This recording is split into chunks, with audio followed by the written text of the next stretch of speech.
You know, we definitely saw ourselves being competitive as a potential playing team.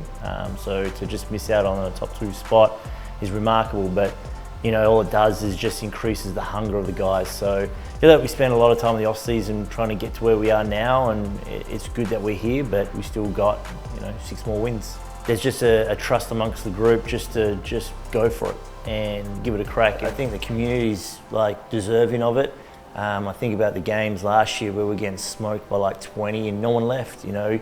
Now we're getting 4,500 people to a game, they get right behind the club, and win, lose or draw, you know, they really back the team, and you know, there's a real sense of connection, you know, getting amongst Cairns, and it's a real touristy town, and it's vibrant and it's lively, and the people are energetic.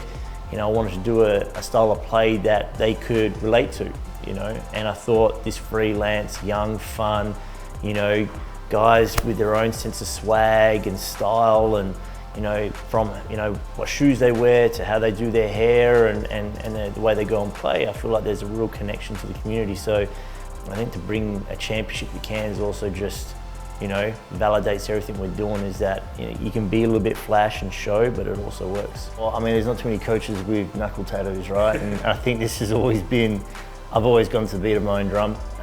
You know, sometimes it's not everyone's cup of tea, but you get the guys around you that you're all in that same like-mindedness, and it tends to work. So there's other practices where we leave the music playing throughout entire practice, and you know, it's really, you pick up on the vibe of the group. You can sense it when you walk in. The interesting thing is, like when we have Mark or Troy or anyone from the front office walk in, and they'll comment on the energy of the practice. Dream matchup grand final series, Cairns Taipans? Sydney Kings. And not for any personal reasons other than the fact that championship goes through Sydney.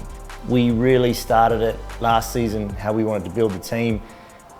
We were hosting Sydney, and Sydney were training at our venue on court 1 and we're on court 3. And just the echoing of the building, you could hear exactly what Sydney were doing to beat us. And you know, they're making no secret about it, but they sit here and they go, they're soft, they do this wrong, they do that wrong. Like, you got to smash through their screens, get the ball behind defense, they can't do this, they're terrible at switching. And you sit there and you go, you don't want to get upset, because you're like, oh, he's right. He's 100% right. We were soft, and we were getting crushed on the boards, and you know, we were buggering up our switching. And so a lot of this off-season recruiting was, okay, who do you get in to go up against a Jarrell Martin for them last year, and Xavier Cooks? Cool, we bring in Sam Wardenberg, you know.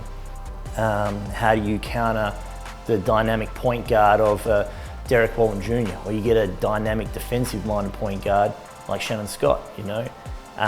We loaded up youth on the bench, we need more shooting. Their drops team, they pack it in, cool, let's go get Jonah, let's go get Lat, let's go get Ben, let's go, you know, bring guys in that can shoot the 3-ball.